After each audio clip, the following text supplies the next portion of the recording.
पहला क्वेश्चन जो टीआरई 4 को लेकर के मेरा है, वो पहला सवाल यह है कि टीआरई 4 में वैकेंसियों की गिनती कराई जाए। अगर मैं गलत मांग कर रहा हूं तो बताइए, आप लोगों की क्या क्या मांगे हैं कमेंट बॉक्स में लिखिए। टीआरई 4 में वैकेंसी की गिनती कराई जाए।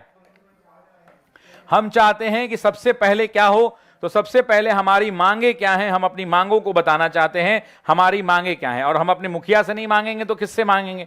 तो हमारी मांगे क्या हैं, हमारी जो है वो मांगे क्या हैं, हम अपनी मांगों को सरकार तक, अपनी चुनी हुई सरकार तक, हमारे बिहार के लोगों के द्वारा चुनी हुई सरकार तक हम पहुंचाना चाहते हैं। और इसमें कोई गलती नहीं है। इस लोकतांत्रिक व्यवस्था में अपने चुनी हुई सरकार से बातचीत करना, उनसे मांगना, उनको बताना, हमारी जरूरतें पहुंचाना, यह हमारा धर्म है, हमारा काम है।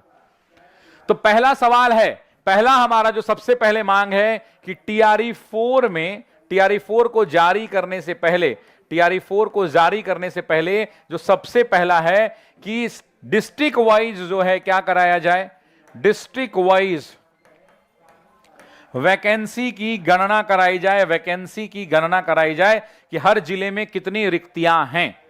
और पुनः याद दिलाया जाए कि जो 1,20,000 का वादा था, चुनाव के भी दौरान भी आपने कहा है कि भाई वैकेंसी की भरमार लगेगी, 1 करोड़ लोगों को, या मुझे जहां तक ध्यान है 10 लाख लोगों को या 1 करोड़ लोगों को आपने कहा था कि रोजगार भी देंगे, रोजगार से भी जोड़ेंगे और सरकारी नौकरियां भी देंगे। तो रोजगार नो डाउट आप दें, लेकिन हमें मतलब है सरकारी नौकरी से।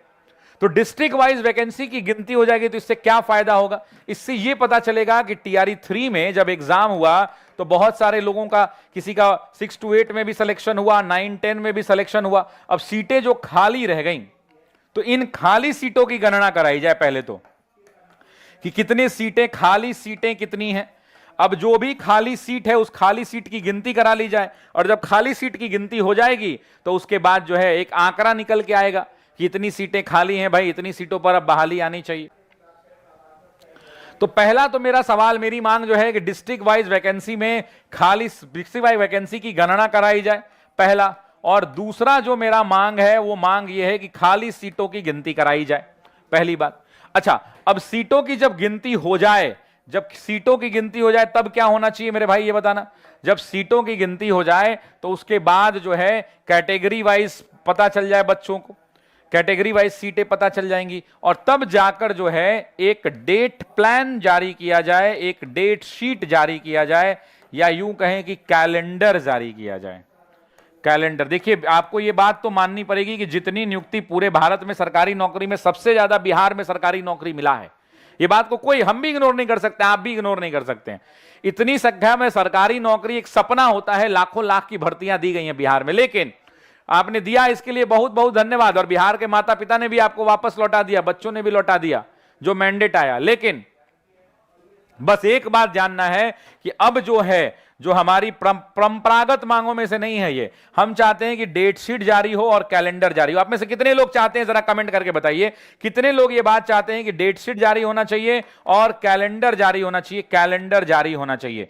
अब इसमें 2-3 चीजें हैं, 2-3 चीजें हैं इसमें जो हम कहना चाहते हैं कि डेट शीट जारी हो और कैलेंडर जारी हो, पहली बात। उसके बाद विपक्ष तो अब नहीं बचा भाई, विपक्ष का तो शांतिवन हो गया है, वो बात तो सच है। अगर डेट शीट और कैलेंडर जारी हो जाएगा तो क्या पता चल जाएगा कि भाई इतना तारीख को परीक्षा होगा, आपको सितंबर में कराना है, आप सितंबर बोल दीजिए। आपको कब कराना है, बस ये डेट, आपको अप्रैल में कराना है, फरवरी में बहुत सारे समाचार पत्रों में छप रहा है, कुछ लोग कह रहे हैं अप्रैल में परीक्षा होगी। हम जानना ये चाहते हैं कि हमारे बच्चों को ये बता दिया जाए कि बच्चे आप इस हिसाब से तैयारी कीजिए, जैसे पता चल जाए कि फरवरी में होगा तो उस हिसाब से करेंगे।